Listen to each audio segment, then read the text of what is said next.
All right. Good morning, everybody, and welcome to this third webinar of the DigiHealth training, the DigiHealth second training. I'm Fabio Nascimbeni from Unimed, and I'm here on my side. You see Matteo Geri, who will be the speaker of today's webinar, focused on gamification within e-learning, something we think is very important. As you will hear from Matteo, it's something very pervasive and pretty everywhere. Even when we don't think about it, it's probably there. So let me just show you, I would like to share the screen to show you a second the DigiHealth, what we call mini website. So this is the mini website. And I think you are familiar with that because you have already commented there.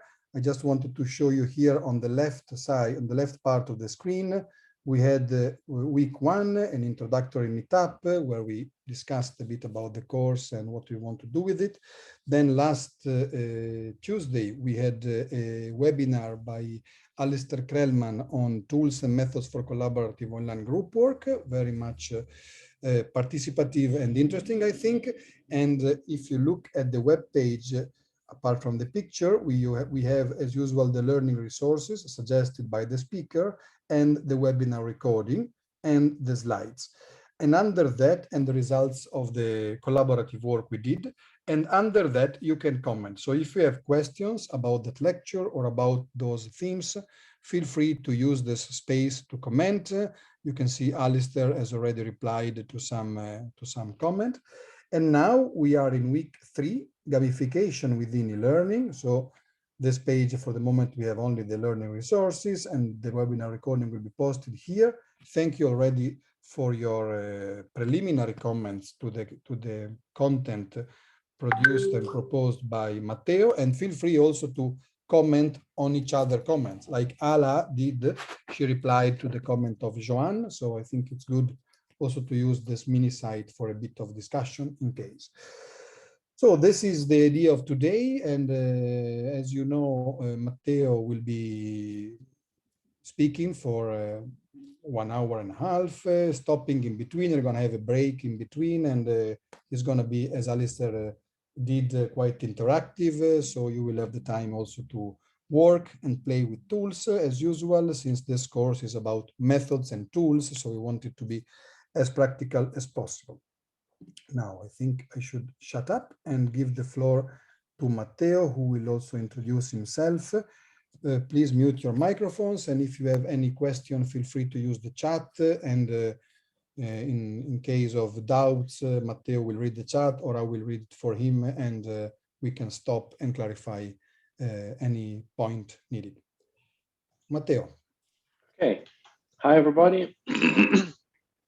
I hope you hear me well, and thank you for being here. And thanks also to those who already commented my learning material that I gave you in advance. This seminar is about gamification within learning. So we will discuss all the different aspects of what we call gamification. And but I will also introduce my personal point of view on e-learning.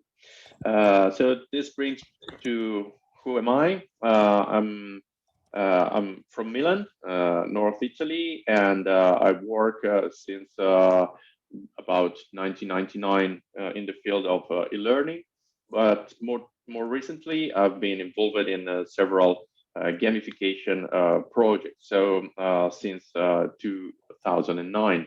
My main role at the Fondazione Politecnico University, where I work, is of being a strategy on gamification and e-learning projects. Strategies means that I take care of the overall design of courses that have an innovation approach, of course, mostly digital, but not necessarily, from kindergarten up to the labor market. And very often using gamified approaches. My idea of gamification, you'll see, is not strictly connected to competition points or the usual way that gamification is meant for me is also other kind of stuff that I will show you. And I'm also a trainer. My background is in design, design on communication. And beside of all these activities, I'm a musician in the field of, let's say, experimental music. And this is sometimes connected with my job in terms of connection with creativity, gaming, and learning. But my usual work nowadays at Fondazione Politecnico is as a project manager of mostly European funded projects like the one you are taking part nowadays. So it's more or less all about me. And well, last year I had the opportunity of writing a book about e-learning, sort of e-learning manual for schools and business training. This was done under an invitation by one of the biggest publishing house in Italy that is called Feltrinelli Apogeo. And I tried with this book to provide my sort of support with my experience to schools in Italy, at least because the book so far is only in Italian, to face the situation related to distance learning forced by the lockdown and the coronavirus. Said that, we move directly to the content of this webinar. And so according to your needs, as far as I understood, discussing with Fabio and Christina, the goal and the main content of the seminar is to support you in make your students' learning process a bit more engaging through gamified approaches. And this will be done suggesting you some practices and methodologies that can be adopted in most of the time with little or no investment. So I will, as maybe also Alistair did, I'll try to suggest you tools that you can adopt individually and maybe not with an investment from your own university. I also saw in the description you kindly wrote in the chat that some of you are deans or other kind of decision makers within their institutions. So in some cases, maybe they can take steps to invest in some tools. So maybe I can also guide you in some more strategic, let's say, decision in adopting gamification if you are interested in that. But in the lecture, I will focus more on the tools that are available to support collaborative, as I said, non-competitive approach to gaming. So this is strictly connected also to the previous lecture by Alistair that showed you e-collaboration tools and other kind of softwares that might help in this direction of doing cooperative learning online. And then I will also show you the available games and tools that can drive your students maybe into a deeper and engaging or maybe disruptive experiences, and I will show you a bit how to use such tools and practices to gamify your courses. You see here sort of name dropping of tools like Twine, Padlet that you already know, and then we will use again, Miro, Socrative, Kahoot, and again, Google Drive. This means that some of these tools will be tasted during the lecture, and some other will also be described and shown. But if we want to dare a bit more, as discussing with Fabio, I understood that you are interested in organizing maybe labs online, gamified labs. We will face the Game Jam and Game Storms formats, which are very interesting in that sense. So kind of workshops online that are based on gamification. I will tell you very little about VR at the end of the lecture. That is a sort of new frontier of gaming, but very interesting as well, especially for simulations and so on, that in the health sector, you may figure out how important they are. And on the opposite, I will also show you at the very end a very simple, super simple dog game that you can create on your own. Okay. Today's agenda is divided in three kind of learning methods. One is more ex cathedra, like this, a lecture with the basic definition, fundamentals of gamification, and why we should use engagement and gamification in our teaching processes. Then we will play as well with some tools, and then we discuss. You can tell me about your doubts, or we can identify some potential scenario for you. All these parts are a bit mixed. They go slightly in parallel. We will do everything step by step. And moreover, if you want to ask me something, if I'm not clear, or if you have some doubts, feel free to stop me and ask, maybe in the chat, and Fabio can perhaps support me with this. Okay, thank you, Fabio. Well, so let's start. The main keywords for me when we deal with gamification and e-learning are relationship, empathy, engagement, and of course, game. This is because too often e-learning, especially nowadays in the last year in the emergency situation in countries like Italy, e-learning has been meant just like a simple translation from the face-to-face teaching to the online, forgetting that the relationship is so important and so crucial for the learning process. So my definition of e-learning is this one. It's very wide, but very focused on how we choose to use the potential of the digital world. So e-learning is sort of everything that the digital world can offer to the learning world. And it's up to us, to you, to decide how to best use it. Okay. So e-learning is based on relationship, not only between students and teachers, but among students, among teachers, among the supporting staff like tutors and academic staff as well. So to support this relationship with digital tools, it's necessary to know how to master digital methodologies and tools, both. So it's usually quite wrong to start from the tools without an idea of what they use of them and the methodology, pedagogically speaking, sometimes that I want to adopt. So the main question are, who do I project for? Who do I teach? I need to be focused on my target, on my students, and to the people that are behind my screen and my camera. And so this brings us to the other keyword for me, that is what I call digital empathy. So the main requirement to that those who design an online course and any kind of digital service, not only learning, is to keep in mind empathy, to our ability to put ourselves in the shoe of those who will use this service. Okay, so the one who teach, the one who follow the course.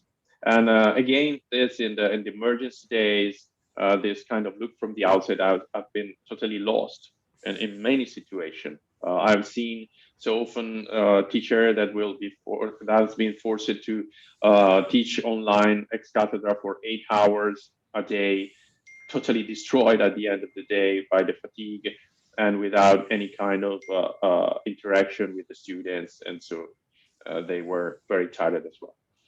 So how to prepare yourself in according to these principles that I've showed you.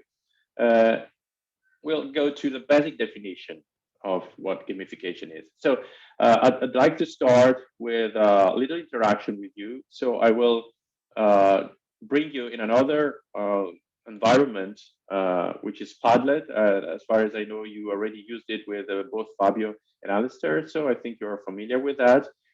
And I'd like you to tell me why you want to introduce gamification in your context. Why are you interested in this topic? Okay, so I'm copying and pasting this link in the chat. Okay, sorry. Okay, there is no need of password. So please, okay, great.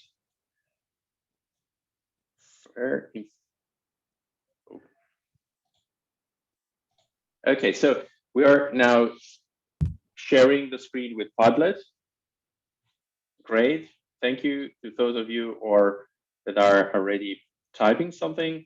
Engagement and fun. Okay, great. So we will go a bit deeper in what we mean with engagement and what we mean with fun. Engaging participants in an entertaining manner. Okay. Increasing motivation and engagement by clicking the fun button. It's not that easy, but I'd like it to be so easy. More interaction with outside of the box ideas. Okay. Yeah, I like this concept of outside of the box. It's connected to the use of the right part of the brain, being creative, lateral thinking. Then I see student engagement. Two is understanding. Okay. Increase engagement of students, make learning more engagement. Okay. So I see that the main focus for gamification is engagement, as I expected. Involves competition, which may motivate participant students. This is a tricky point for me, but it's an interesting one. It's quite a typical point of view on how gamification might work. Okay. Anybody has any experience already in gamification, apart of those you are doing here in the DigiHealth course? You can, in this case, you can add them in the Padlet as well. Maybe a short description or typing in the chat if you prefer. Okay, Hadi said I yes. think it's not useful. Yes, use it some I think games. it's not useful for learning. I think it's not useful for learning in university. It's for company maybe useful, but for contact or join students, they will lose their concentration in the aim of the subject. For companies, for products, for anything is important. I think. Okay, yeah. It's an interesting point of view. So you think that it might be even not useful, but it can drive the attention and the concentration of students away from the subject, right?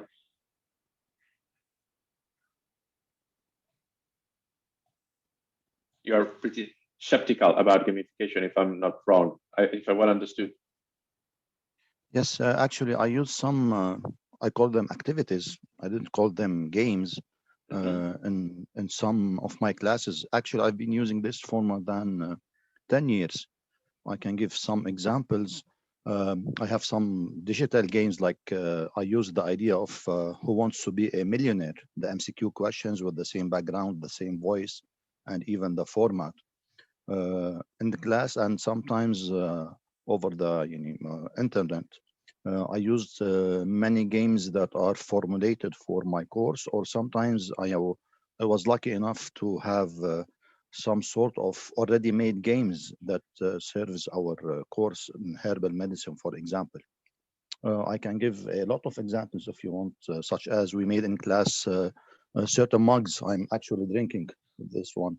This is a photo of a certain herb, and each student has to bring his mug with the herb that he need to work on and discuss this in class and make a certain sort of a hub to collect the informations. We made some, I can give a lot of examples. I don't know if I have enough time, but I can give lots of examples. Card games, the cards, instead of being only we print the photo of the game on it. I used to make students make some herbal libraries. It's a joint effort from every students, and at the end it will be a mega project located at university. We made something called Pharmanopoly, the Monopoly game, but we make it in the form of pharma. We used many herbs as frankincense, as these perfume dispensers. We use it in a form of giving certain messages to the students, to the instructor. Concerning digital, we used to put a TV set in front of the school and running many presentations related to the herbs, and each student is responsible for one presentations using photos, mnemonics, pharmacologies. We made some students recording certain videos and make a video clips of these students, definitions, glossary of terms in certain way, and lots of examples actually. Okay, great. I think you're an expert, even more than me, of course, in your specific field. And yeah, I think that as your subject is close to the one of other participants in the course, it might be maybe worth to share your resources on the mini website that Fabio has shown at the beginning. Or maybe at the end of the lecture we can discuss a bit more of your experience and the one of or of the other colleagues here. Okay, so thank you very much for this sharing, and thanks to all of those who dare to type in Padlet. So I go back in my presentation, and sorry, Fabio, what is this? There is a sound very often. When people come in, I will take it out. Sorry. Okay, thank you. Because as well, because you are a co-host. Sorry, I will remove it.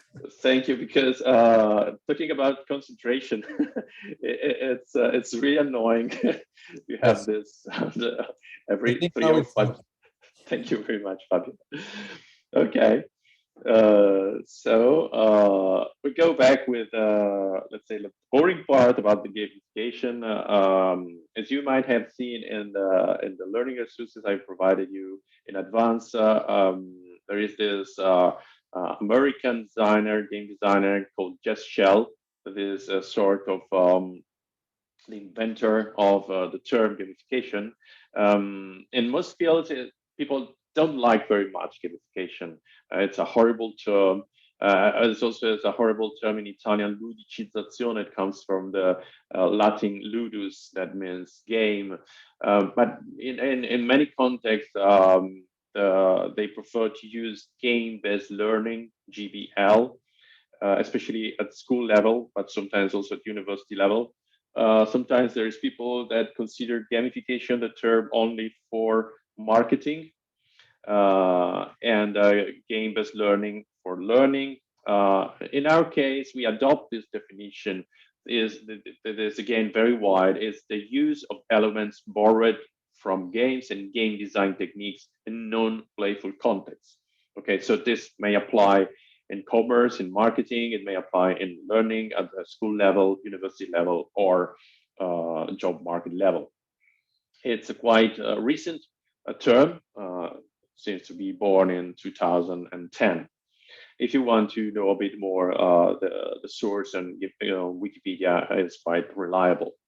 So why gamification in your context? And your answers in the Padlet were very focused on fun, engagement, and the attempt of capturing the attention of the students, of the learners.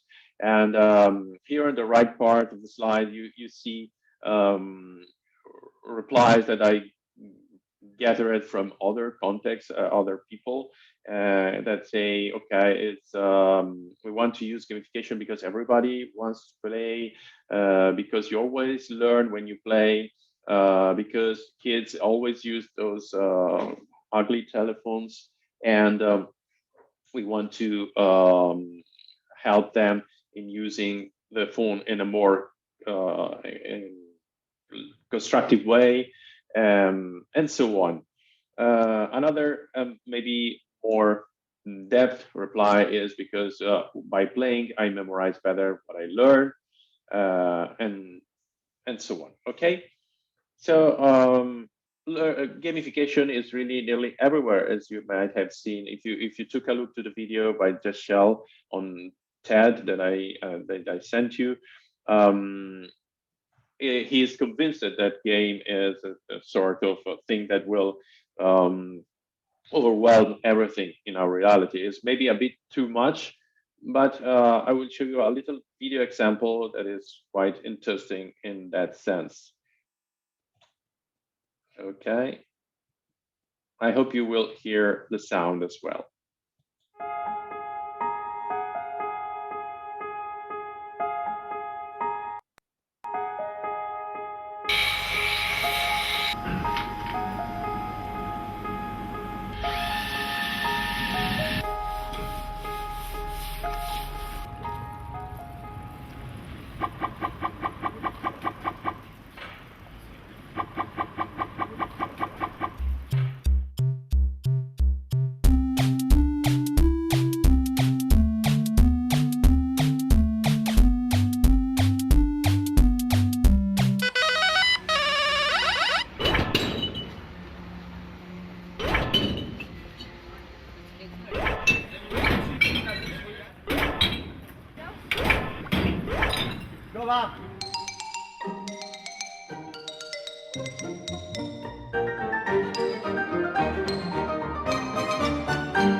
Okay, so I don't know if you already maybe saw this video. It was quite popular years ago. Actually, it's an advertising from Volkswagen, but in my opinion, it's interesting because it shows in a very short clip. It shows many of the advantages of gamification. The first message is that just adding these points, rewards above this machine that is aiming to invite people to recycle properly different kind of glasses. Just this is it's a strong incentive to do it right and not to put the bottles randomly in the holes. The second point is that it's engaging and it's fun. So it means that people wants to do that. It's not a boring duty anymore. It's not just do it for the environment, do it because it's mandatory, but it's do it because you will earn points. But what's the point of earning points? It's also social because, as you may have seen, people are gathering around the machine. Of course, they could at the time, and we will do that again in the future. But they start to know each other maybe and have fun with unknown people and comment what's happening, and maybe share some thoughts about it and stay together. And so the result at the end is that many more people has used the machine with a gamified approach than those that use a normal machine that was used, let's say, twice in a day.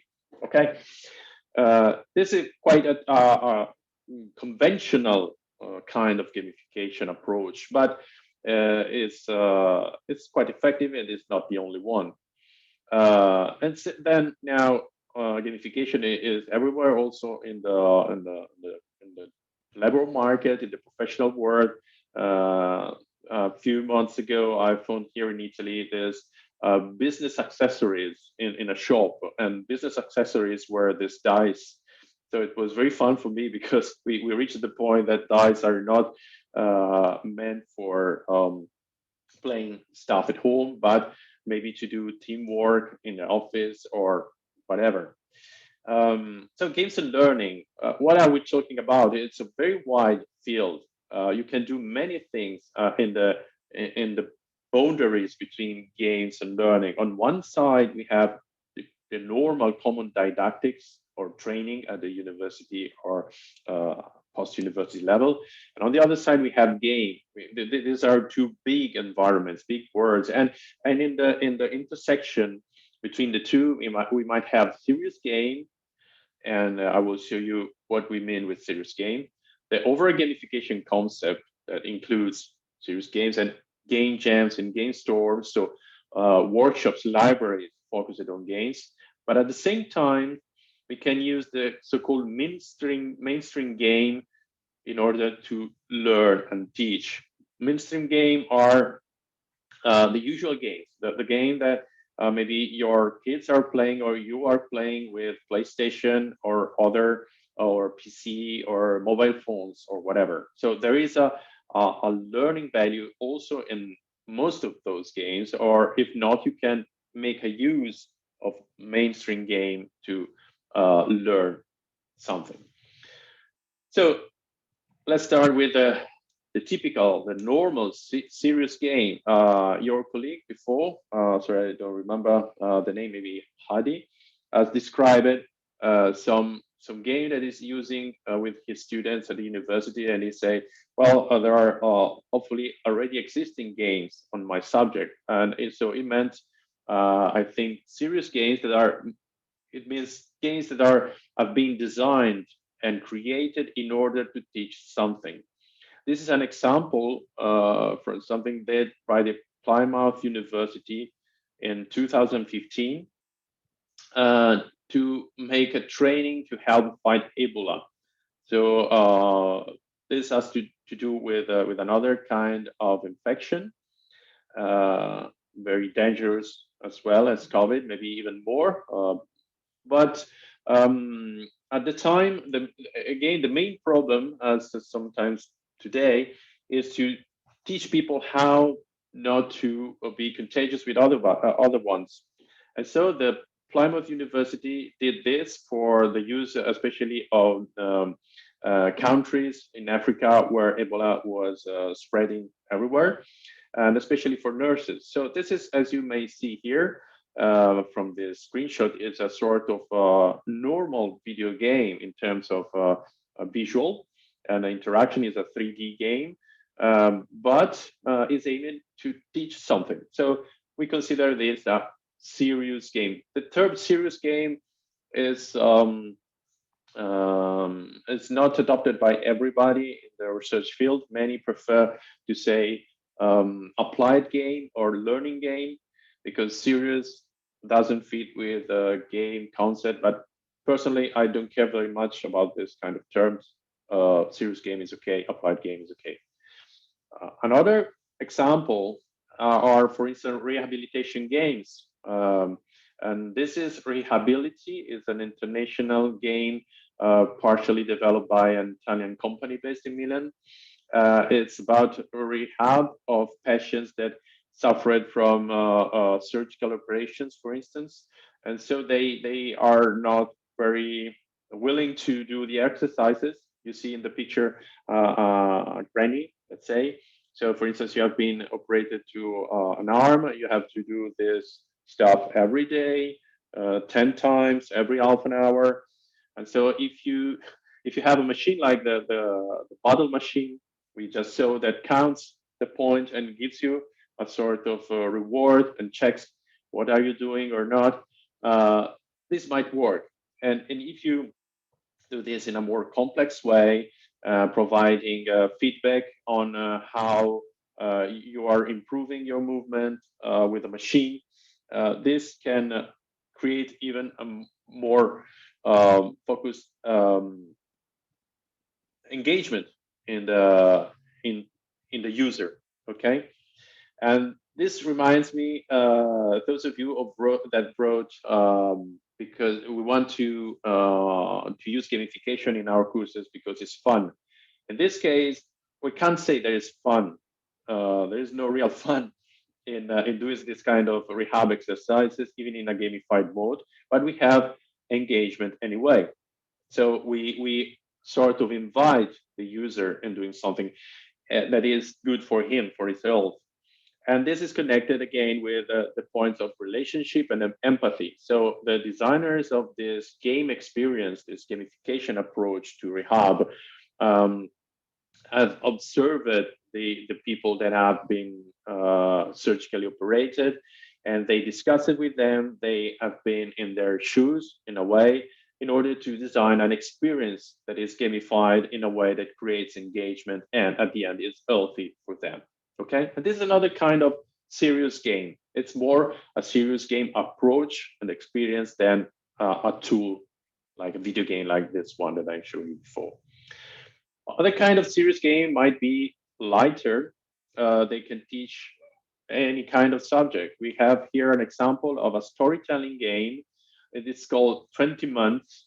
You know, in the Second World War, maybe you don't know, but anyway, in the Second World War, Italy has experienced at the end of the war a very stressful period called resistance that lasted 20 months, where everybody was mixed up, Germans, Italians, Americans, Italians with the Germans, Italians with the Americans. And so when you have to teach this to the kids at school, it's a very delicate subject. It's a very difficult. So this company in Italy has created this game that it's a collection of 20 very short stories that are playable. So you interpret in a way the characters. Sometimes you are a German, sometimes you are an Italian, sometimes you're an American, sometimes you're a kid, sometimes you're a soldier. And in every story, you meet somebody else and you talk with them or her. And then what happens in the game depends on what you say. So it's a very basic game. It's called a storytelling game. So it's based on a story, little stories that last a few minutes. Each story is very short, but it teaches something anyway about history in this case. Okay, this is important for me to be shown to you because this is the kind of game that in an even more simplified way, everybody can do, at least designing it in the kind of workshop that I would show you later on in my lecture. And then we have mainstream games. This is an example of Civilizations. It's a game that I think exists since the 90s.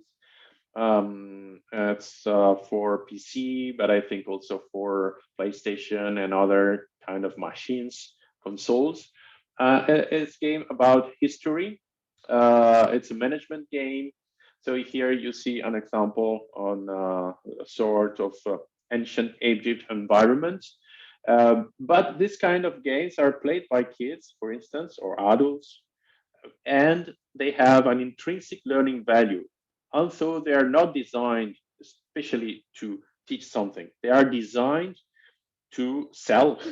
Actually, there are games that are sold to anybody, but maybe as a parent or as a somebody who wants to learn about history or anything about geography or whatever, you can use this game to learn or teach some subject. Okay, there are many use of mainstream games in didactics and also in psychology or whatever. We will see some example, but we cannot go too much deep into this now.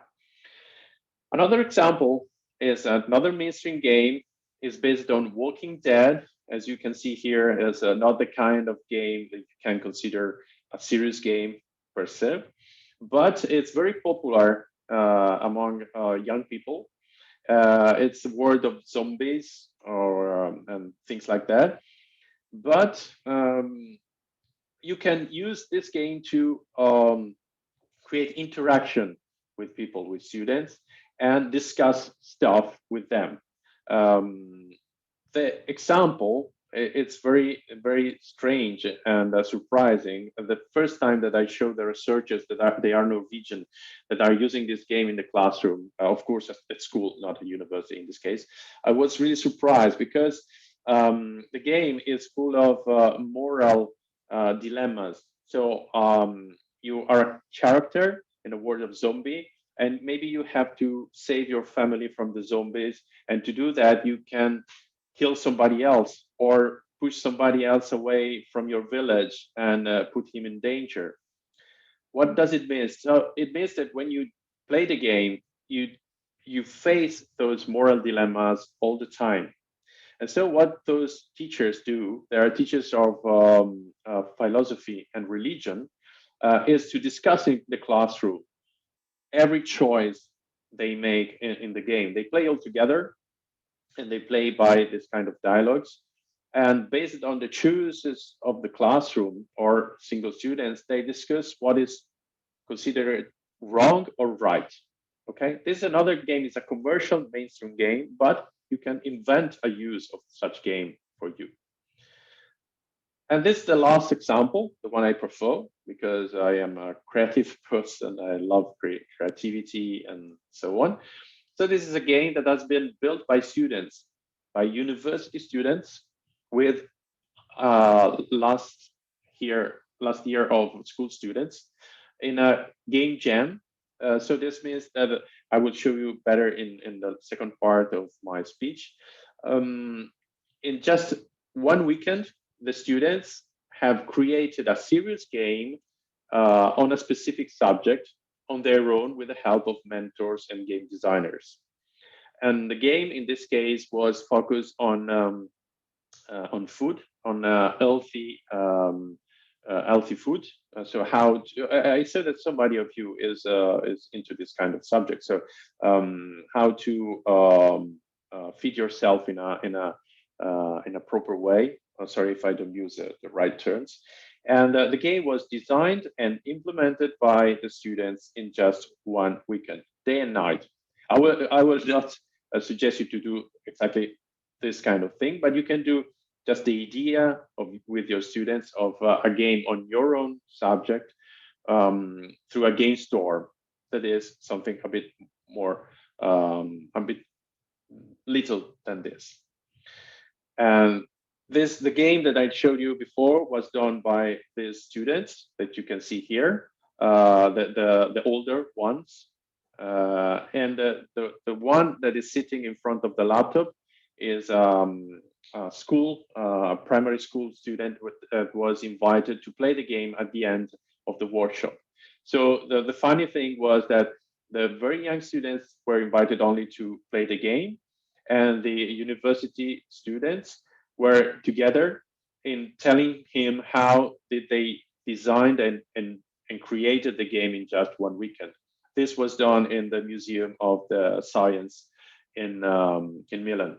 I was one of the co-organizer of this event, and I think it was very, very disruptive. Something that teaches the youngster that gaming is really not just something to waste your time. And at the same time, learning can be extremely fun and engaging.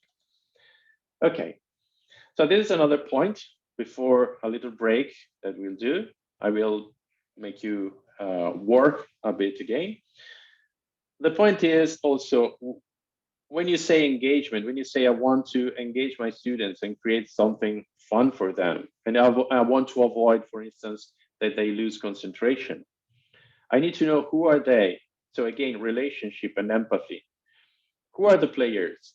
And there are several categories of players, or several kind of people, several attitudes in learning, like learning styles, but also in the way we approach gaming. A British researcher called Bartle have created this very simple category of 4 types of player.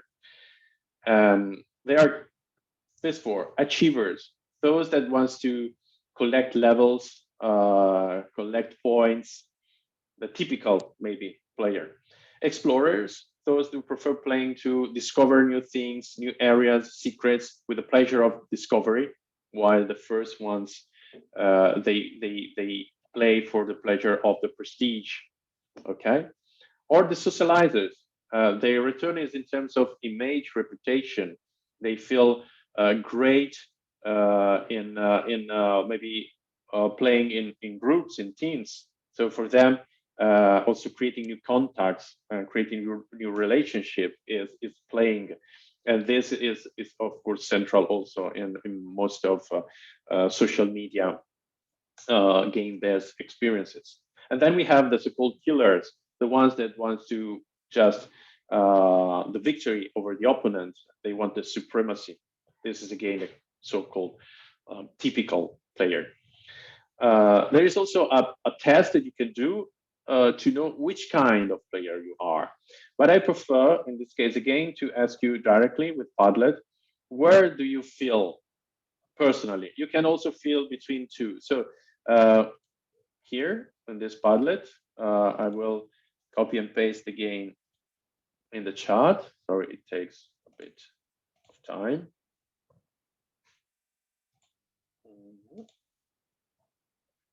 Okay, so please all move to this Padlet page, and where you see the small crosses, you can add your name. If you don't want to use your full name, you can use your first name or just type your initials. But I see you're not so shy. Great. Oh, we have a lot of explorers. For me, this exercise is always very funny because depending on the environment, I mean the background of the people I'm working with, it changes. I did this with people working in banks or insurance companies, with kids. Fabio is a socializer. I was sure of Fabio. But you're also a bit an explorer, maybe.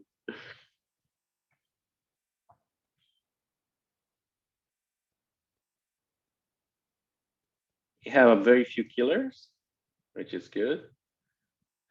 Okay, so somebody of you is already doing the second part of this little game. Which category would you add? Bosses? Funny. I don't know if bosses are between achievers and killers, but it's interesting. Leaders, yeah. Leaders maybe are achievers. I don't know. Passive. Hey, cool. Passive game. Yeah. Observers. Because I was going to ask you, what do you mean with passive? But observers, it's cool. I've spent many evenings with my friends in the past, watching them playing a football game like FIFA or whatever with PlayStation, because I didn't enjoy very much playing, but I enjoyed staying with them and chatting and discussing. So I was an observer at the time. Hybrid of all four types. Okay, sure. We are all hybrids of everything, and also depends on the situation, maybe. Okay, so I think one can fit in different categories depending on their interests. I totally agree with you, Rim, or depending on also the context. But this is just this test of Bartol that you can do in full if you follow this link. Oh, sorry, somebody has written on the screen on Zoom. I don't know how to cancel those blue lines. Anyway, you can do this, the Bartle test gamer psychology. That it's a very simple game where you can answer this kind of question, but you don't do this today. You can do it on your own later if you want. Yes, the link is in my slides, Rim. Thank you for asking. Okay, so great. Creators, finally, somebody of you has written creators in the category you would have had. Can I ask who is he or her that added creators? It's me. Mohammed? Yes. Great, great. We need the creativity. We need someone to come up with proactive ideas. Great. I fully agree with you. Thank you, because it's pretty rare that somebody does this. Okay. Well,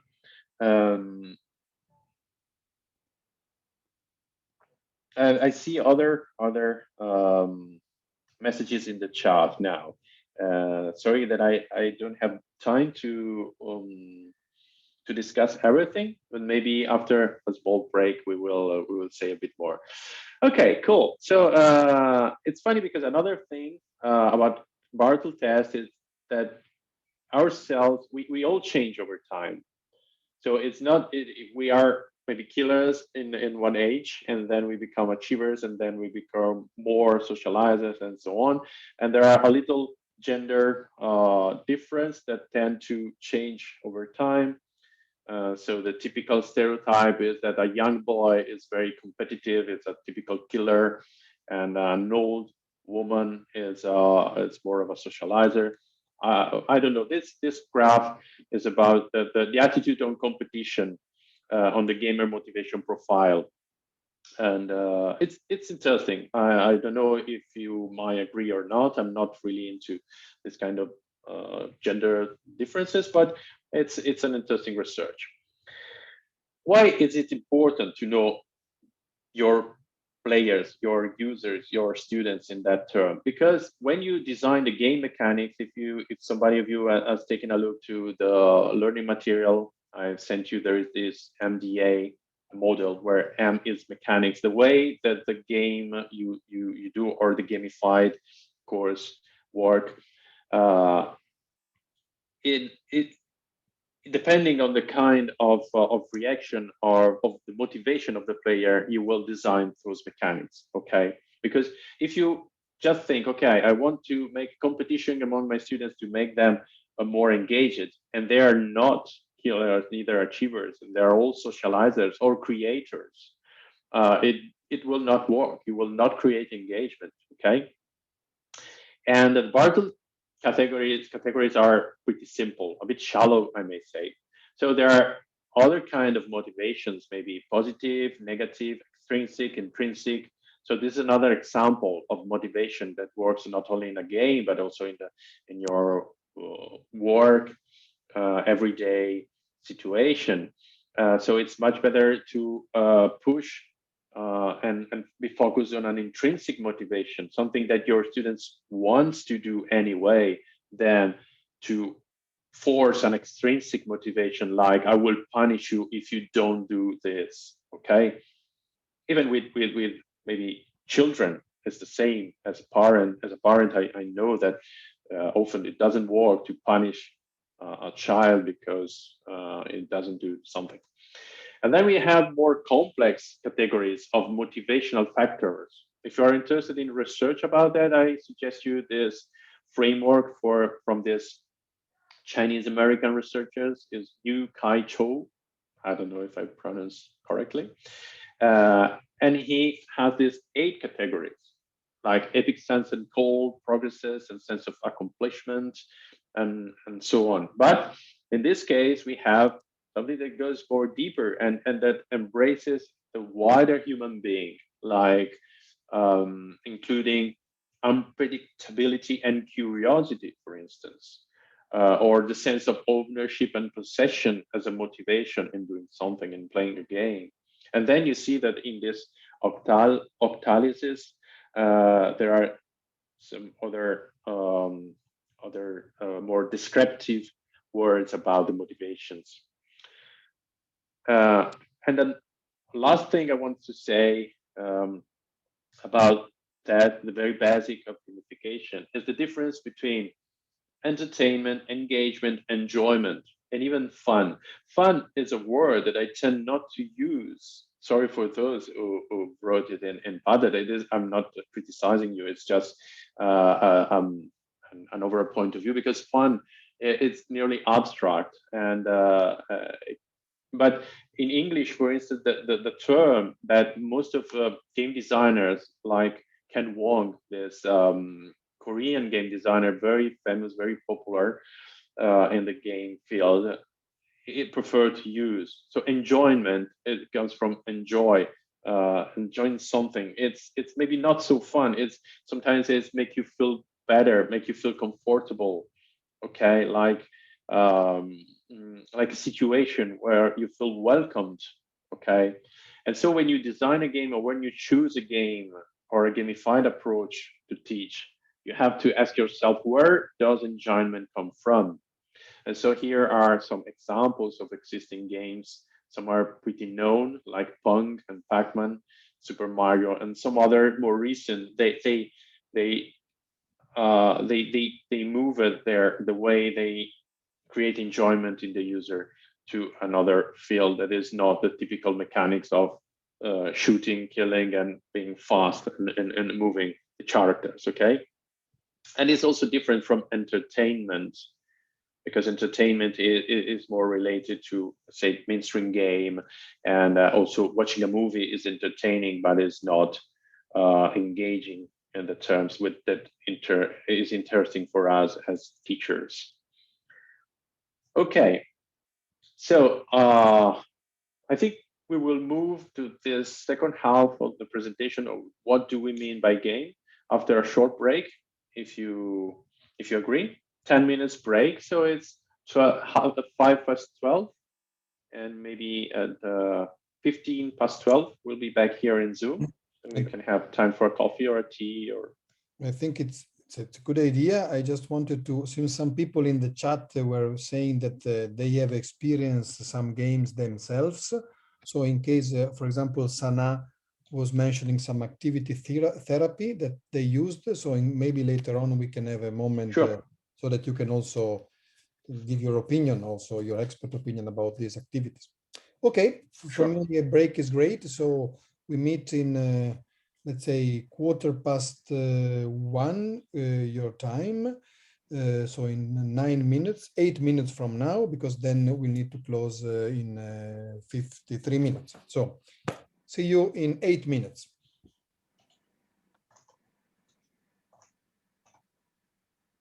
Too long, but I have two little girls in the other room, so schools are closed at the moment here, and doing this kind of lectures it's a bit more complex, so sorry for that. And well, so I see that many of you are interested in sharing their own experiences in gamification, and I think it's extremely valuable. So maybe I will try to finish my lecture a bit in advance. And so just to show you the main topic, and I will give you all my presentation so you can go deeper into some part of it on your own. Okay, so we give more time to discussion. I go back to the presentation itself.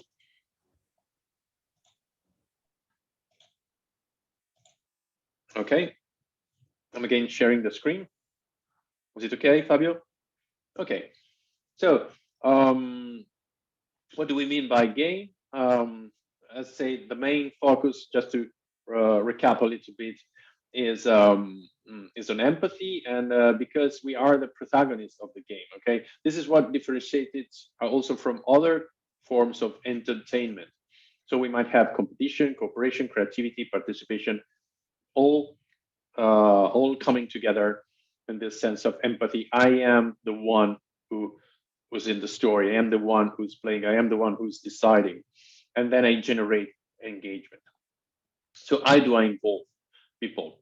I've prepared some slides about the usual gamification tools in LMSs or other tools like Kahoot, Socrative, and whatever. But considering that we don't have much time and you already discussed it about it with Alistair, maybe I can skip this part, just telling you that most of LMSs like Moodle or other platform for learnings, they already include the basic of gamification elements, or that there are good examples of gamified apps that you can take inspiration from, like Duolingo, the app to learn languages. Okay, and these tools, as said, Kahoot, Mentimeter, and Socrative, have been shown to you by Alistair, and these are the basic quizzes, engaging quizzes tools that you can use with your students. So I don't want to go back on this subject, and I skip this part if you agree, okay? But also Alistair said something about the useful e-collaboration tools for gamifying your lessons. We we use it already Padlet twice, so we gave you some hints on that. I think that most of you already know Google Drive, which is the sharing system widespread to share documents, PowerPoint presentation, and calculation sheets and whatever, but also drawings, etc. I will not go deeper into this, but this is important as a tool to co-create digital artifacts with your students, for instance. And some of you already mentioned online workshops that have been done with students in asking them to create shared presentation and so on, especially when they cannot meet, like today in many countries due of the lockdown for the virus. So this is Google Drive is a proprietary software, so this is not that good in my opinion, but is an extremely powerful tool to co-create digital content with students, with a lot of additional apps and so on. A tool that maybe you don't know, or maybe you heard of it. It's less known than Padlet or Kahoot is Miro. Does anybody heard of Miro, or did you use it? Maybe anybody in the chat? No, okay. Miro is it's quite known now, and especially in the digital services design field, like people who are designing apps, websites, and whatever. But it's more and more used in as a gamifying tools in other contexts, like university. And the good points about Miro is that you can create a team with your students, for instance, your classroom, or with your company, and it's really well driven, and the interface of the software is really well done. So you can decide to start from a template to build up a map, collaborative map with the users, with diagrams or workflows, or to do brainstorming. So you choose a template according to that. Some of them are for free also in the basic version, and some are has to be paid. I'm going to invite you to a very quick tour into Miro. And we have two options in this case, because it's not like Padlet. You need to have an account if you want to do something into the map that I'm going to share with you. So the option one is for those who want to create an account right now, maybe also with your Google email. So I paste it in the chat. And the option two is for those who just want to take a look from the outside. So you will see in this case, you will see me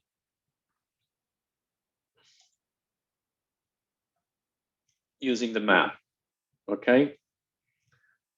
Okay, I see Fabio moving around. Okay, sorry for this ad. And this is a powerful tool because you can do a brainstorm online, creating a map and adding elements and changing colors and fonts, and asking the students to add some other branch to the scheme. And it has a lot of other tools like adding post-its. So it's good to simulate a classroom situation where, like when we are used to use a board online to create mind maps. Yes, Adi, and you can keep track of all the changes. You have a history of the changes, so nobody can destroy what the other ones have done. You can add pictures like the one you see here. So this is a tool that is maybe less known. Okay, I see Kinat's here. Great, thank you for being logged in.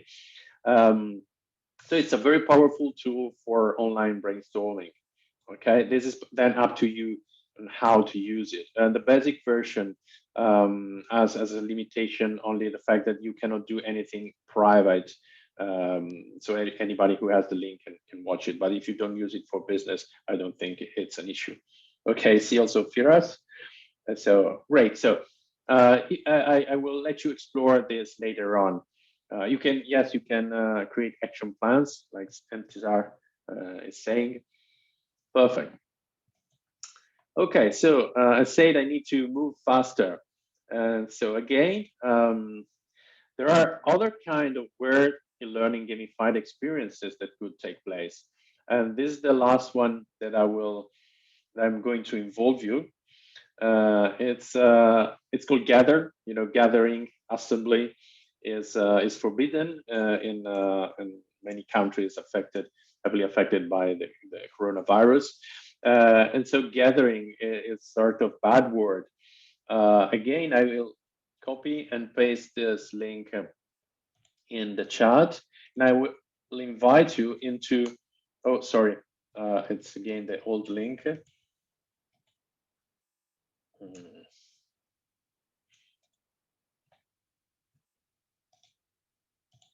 Give me 1 second. Okay. And there is a password in this case that is UNIMED to enter. And what you are going to see is a very sort of typical video game like interface. Okay, so you are asked to share the microphone or the camera because this is sort of a simulation of an environment where you can move around with the characters and do real-time interaction like we are doing now in Zoom. I think it's better not to allow your computer to share the audio and the video with Gather now because it will mess up with Zoom. But if you want to pop in, you will see this environment where I am now. You see a sort of a real classroom and a video game style. So I see Jana already in. So I can search for her. She is maybe somewhere in the room. Sorry, I missed the password for the room. Unimed. Okay. Unimed, it's here in the chat. Unimed, it's here in the chat. Now you can hear a feedback. Okay, so you see that when I approach somebody like Mohammed, I can start chat with him, a video chat, and discuss something with him. Or I can move to one of these screens and use it and use a map. So no, not a map, but a whiteboard, a collaborative one, and write on this. Okay. And it's a kind of thing that it's funny and simple, as not very maybe useful in terms of learning goals, but it's okay when you, for instance, wants to ask students to do some group work and you want to give them some space to interact among them in order to create something together. Okay, I see that most of you has logged in and are moving around in the map. You can choose different kind of environments. You can choose the an office or a library. Okay, so that's all. This is another kind of game or gamified approach that is the gamified approach of video conference and webinar. Okay,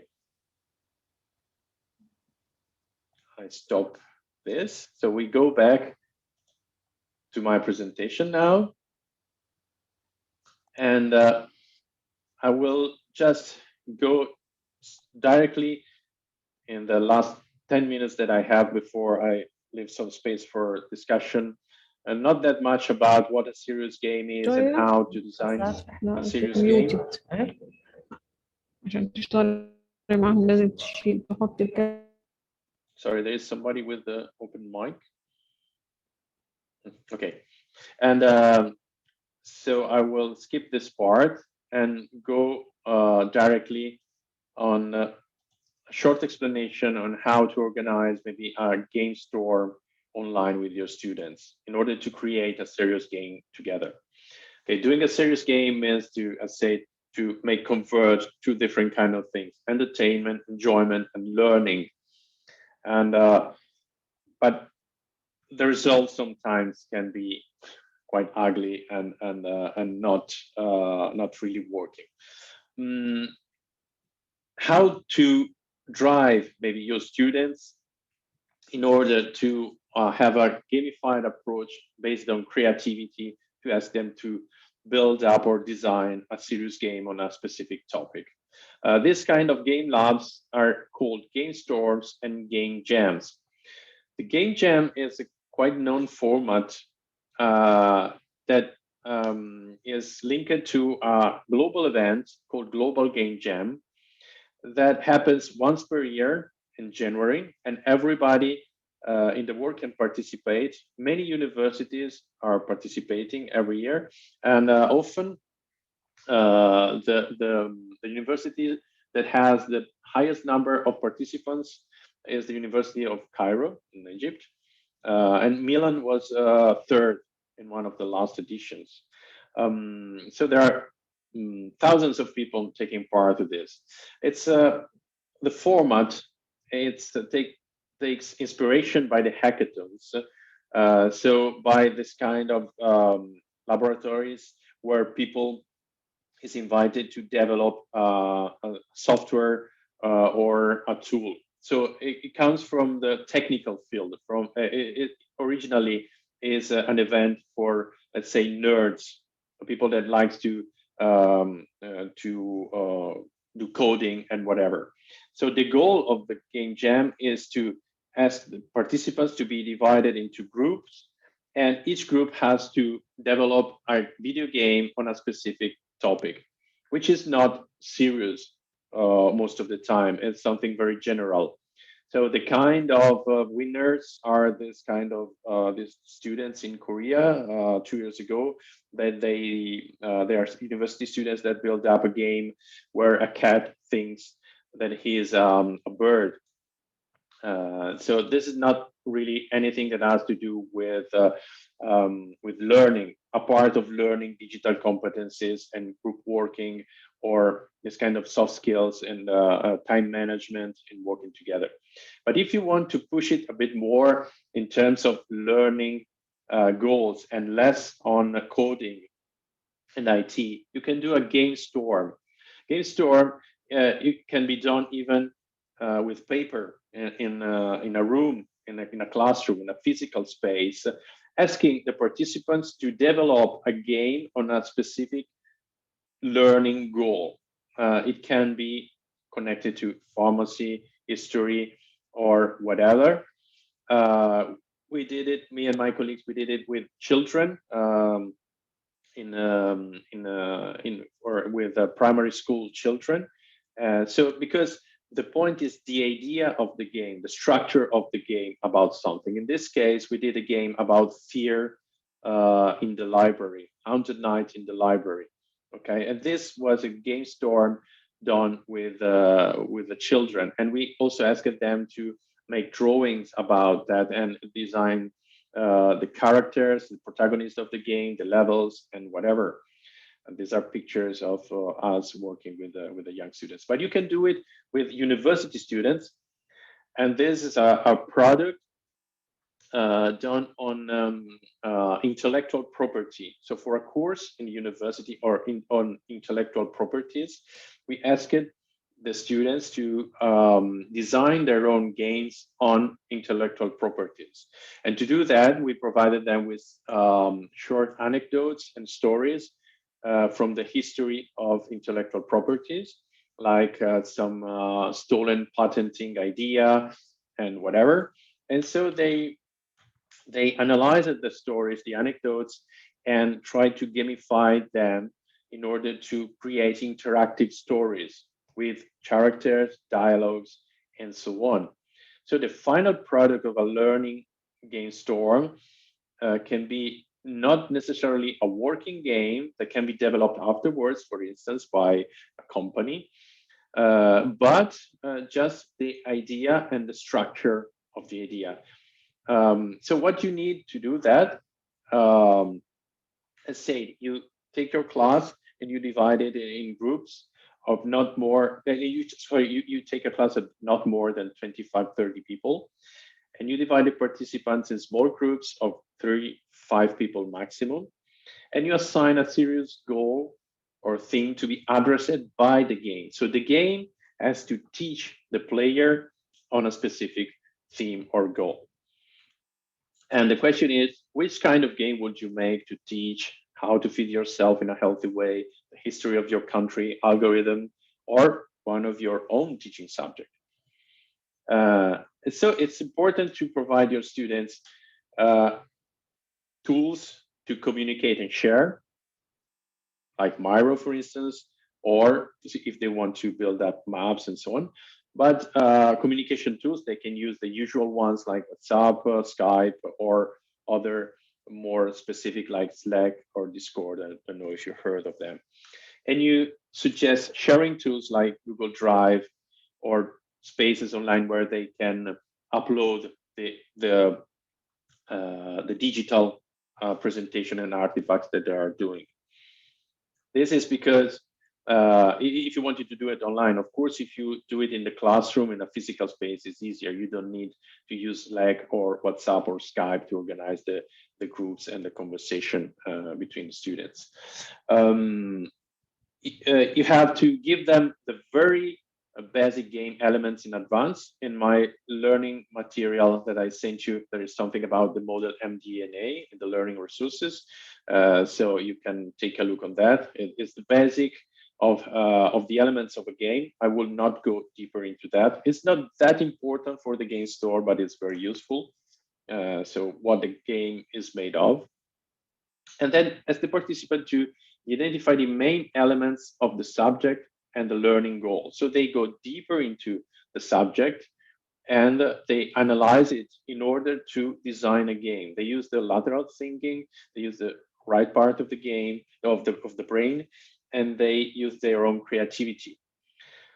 But you can drive them, giving them a scheme like this game canvas. It's very, very simple at the end. They have to type the group name, the components, the people in the team, and then they identify the competence, the knowledge, the subject, the theme that the game is addressing. They identify a learning goal, and then they describe the game environment in terms of metaphor, like the space, travels in space, and they identify the main characters, the context, and then they describe a game hypothesis in general terms. Again, basing maybe on the MDA model. And then they give a title at the very end, because usually they give a title at the beginning and then they try to build up the game after the title, which is not very well working. And then you ask them to do a final presentation with a video pitch, for instance. They can record a presentation on 3 minutes on how is their game idea. So the participants can show to the other peers the work they did, or they can do it even in WhatsApp or whatever, or in Zoom.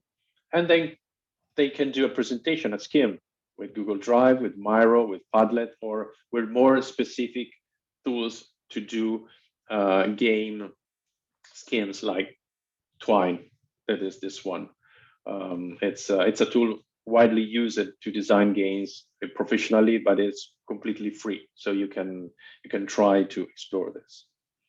And if they have other skills, like they are good in drawings or illustrations, they go even further, and then they can create some sort of little prototype or interactive schemes if they have some kind of IT skills, and they can add music or sounds to the prototype. It depends really on the skills that you and your students have. Of course, this is much easily to be done with the help of some mentor or tutor that is more expert into the game design techniques, okay? But the main point is the ideas. So that's all from my side. I'd like to spend the last 20 minutes discussing with you. In the very last part of my slides, there are some games that are worth exploring, in my opinion, games that are usually for free, existing already in the internet. And so you can have examples of game you can play and get inspiration from. But I don't want to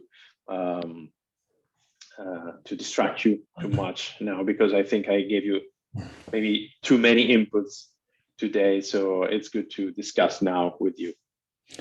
Thank you. Thank you very much, Matteo. Great overview. As usual, I have two practical questions, which make me think that our participants are thinking of implementing some gamification. So it's good.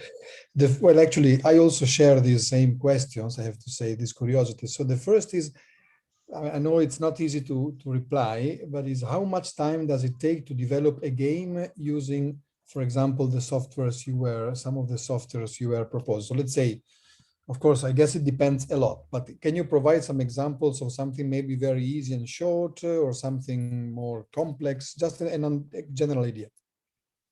Yeah, okay. So if you just want to develop the idea of the game, so a game storm where you discuss, you do the basic.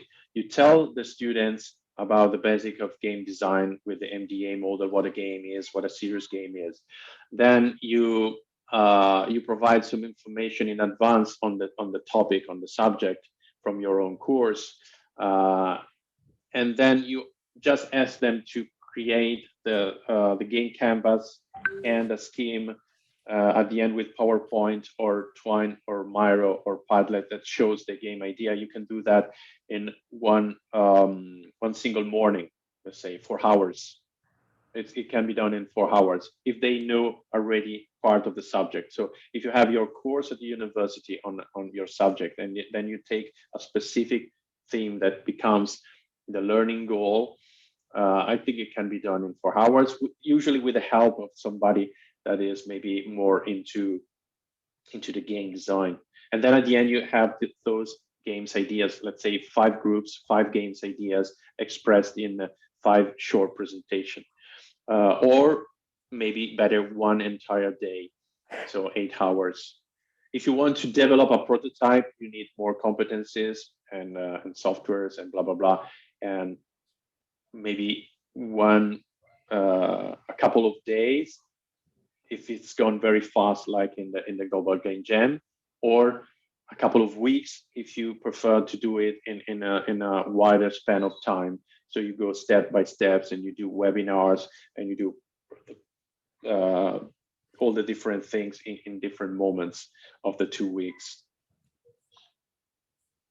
All right. It's a very flexible format, let's say. Perfect. So if you have other questions, also more practical questions, please feel free to use the chat now, or the comments in the mini site. And then another question by Jana. I understood that the Game Jam is more for coders. Are there softwares recommended for amateurs, or can Game Jam be used by amateurs as well?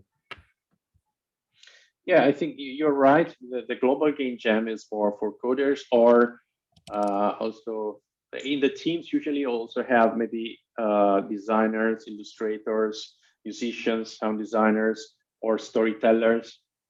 So the funny thing of the Global Game Jam is that in a single team, everybody can have his role. So you have one coder, and then somebody who takes care of the artwork and the drawings, another one on the story, another one on the scenario and the music, and blah, blah, blah. About tools and softwares to actually create games, you can use Scratch, that is also for simple coding, or Unity, which is the professional tool to create games that is available also for educational purposes for free. It's a bit complex to be learned and managed. And then I have a slide on that in my presentation, by the way, with other software that you might use. Like even with Twine is the one to create the schemes. You can create a prototype from the scheme, which is an HTML page, a sort of a website where you can make a prototype of a textual game, maybe adding also some picture. I think that nowadays students that they have usually good digital skills, they can learn on their own a tool like Twine and create a little prototype of a textual game in really in a few days. Okay, thank you very much. That's encouraging. You're welcome. So I would like to open now the floor for more questions and also for some experiences. I remember Sana, if I remember well, you mentioned you have used some gamification approaches in the past, and I see a hand by Mohammed. Mohammed, please. Thank you, Fabio. I have a question with regards to students who are not really high achievers or don't do specifically well. And I'm kind of thinking out loud. I haven't tried this. I haven't tried anything with gaming more than Kahoot, in all honesty.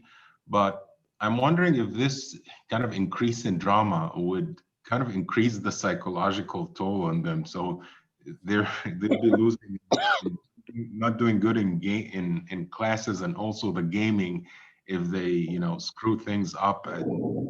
Maybe I'm overthinking this. I'm wondering if Matthew would please share his thoughts on how to accommodate and help those folks keep their confidence and even make the best out of gaming and have a good experience out of it, please. Okay, so if I well understood your question, you are talking about those students that are not very well performing usually in the usual teaching and learning mode, right? Yes.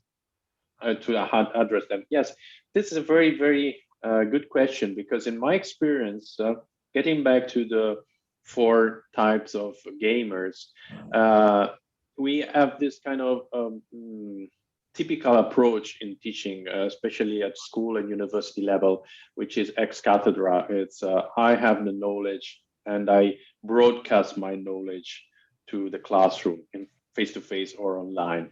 And for many people, this just doesn't work.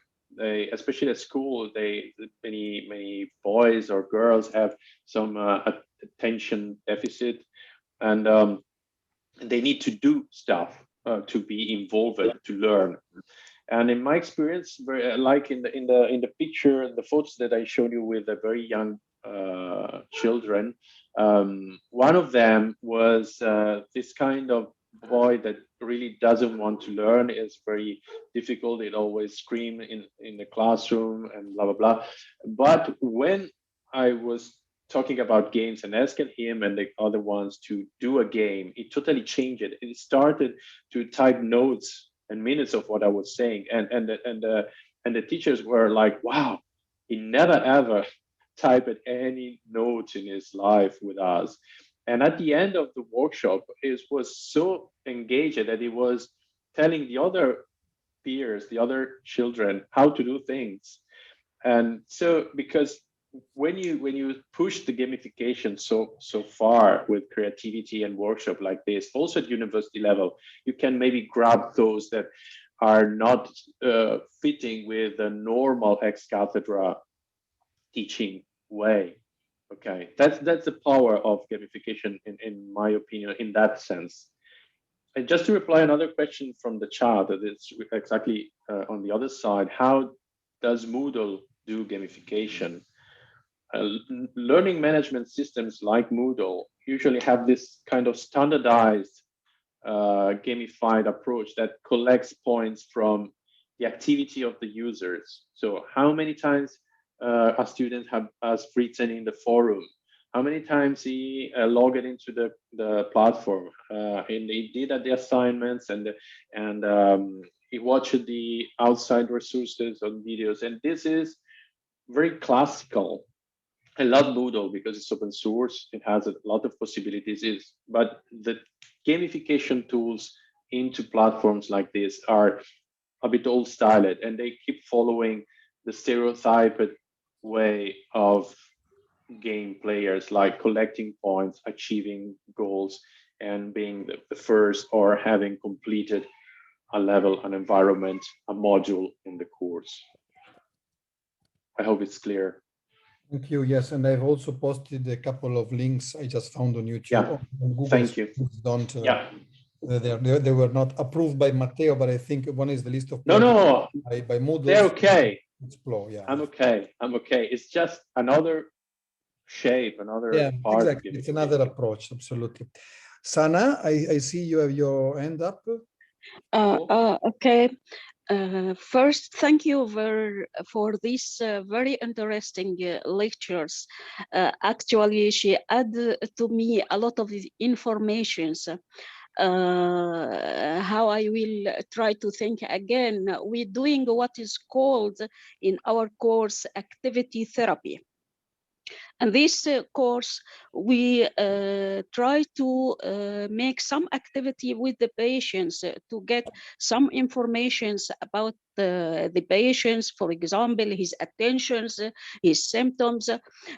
So when we give first the lectures to the students, what does it mean, the activity therapy?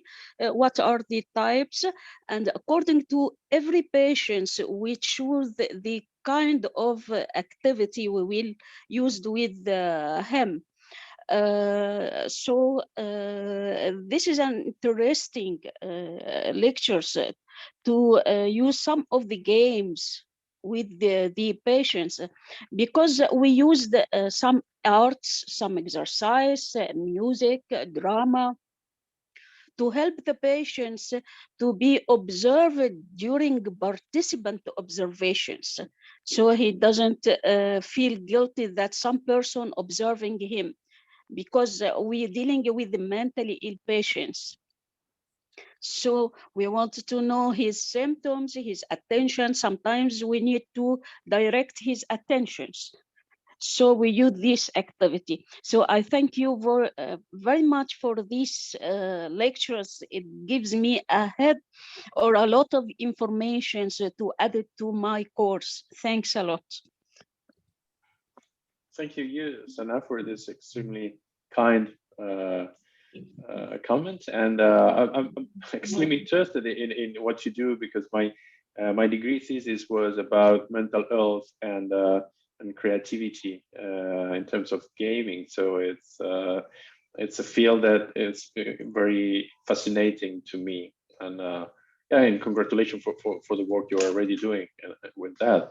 Maybe, if possible, you can share with the other participants of the course some resource online that shows your activity. Of course, yes. Thank you. Perfect, thank you. Other questions? We have a few more minutes. And again, this wants to be a conversation that can go on also. I mean, I think Matteo will be kind enough to give us all his slide set, even the ones that he didn't use, so that you can also browse there. And even without this presentation, if you find something interesting, as was done this morning with the Alistair slide, please write in the site, and we will make sure that Matteo is complementing or putting some links and so on. So that's let's say the webinar ends today in a few minutes, but we know that this is such a transversal theme that there is always something more to say. Some more comments or questions or experiences, actually? If you allow me, I raised my hand, but apparently you didn't see it. Sure, sorry. Well, this is just a comment. I wanted to share with you two experiences that I have. I had. One was when I supervised a thesis in the School of Education, and it was about gamification in cycle 1 for grade 4 students. My grad student, also a teacher in a school, did the game experiment on actually how the students will attain the knowledge acquisition using games as opposed to the control group was the regular class. This was one experiment. The second experiment I did myself with a group of adults, teachers. I was training them on a new curriculum-based program. And I used the games as part of the training. The comment is, in both cases, the outcome with respect to control, I did the exact same training for another batch of instructors without games. From the feedback that I got and from the study that my grad student did, I think including games in the classroom, whether it is for formal or informal education, takes the knowledge acquisition phase than the normal Bloom taxonomy type of stepping. It immediately brings up the knowledge to somehow analysis, if you will. And I think this is of immense importance, be it for kids or for adults, and the way we try to formulate and we form their mindsets. Thank you. Thanks to you for this additional proof on the effects of a gamified approach. Great. And thanks to all those that are commenting in the chat. You're very, very kind and focused audience. Thank you very much. I don't know if anybody wants to raise their hand or if Fabio wants to give a closure to the webinar. Well, just a small some housekeeping. Sorry for being the boring guy. So please remember to fill in the attendance sheet if you haven't done so. Let me search for it and paste it again. This is again important. Otherwise, Christina will be after me. So I need to. Here it is. Okay. And then, so please remember to click here in this link and fill in your attendance. And then I hope this was useful. I personally think that gamification is there also when we don't see it. I mean, I think any good teacher is a game orchestrator, even if it's not called gamification and it doesn't think in terms of games. I think just any project-based collaborative work in a class, when done well, looks very much like a game, even if we have no prizes, no medals, and no points. Still, I think it's something which goes much beyond the label. And thank you very much, Matteo, for making it so clear. And also to make clear that the most difficult part, or the most difficult and interesting part, is the game design, and that is what can be done also with the students. And it was very nice to hear that in this clinical game or clinical experience you were doing, actually students were involved. So actually we are not telling you something new as we were expecting, but actually thank you, Matteo, for structuring it so nicely. All right, so just to close by telling you that next Tuesday at the same time and at the same Zoom link, there will be another webinar on open and inclusive approach. This time it would be me to give you this overview. I hope I will be able to keep up with the quality of Alistair and Matteo. And for any question, please feel free to either write to us or to use the mini site that we have shared before. Thank you very much again, Matteo, and have a good day and a good afternoon to all of you, and see you in 1 week. Thank you very much. Thank you. Bye. Bye-bye. Thank you. Bye-bye.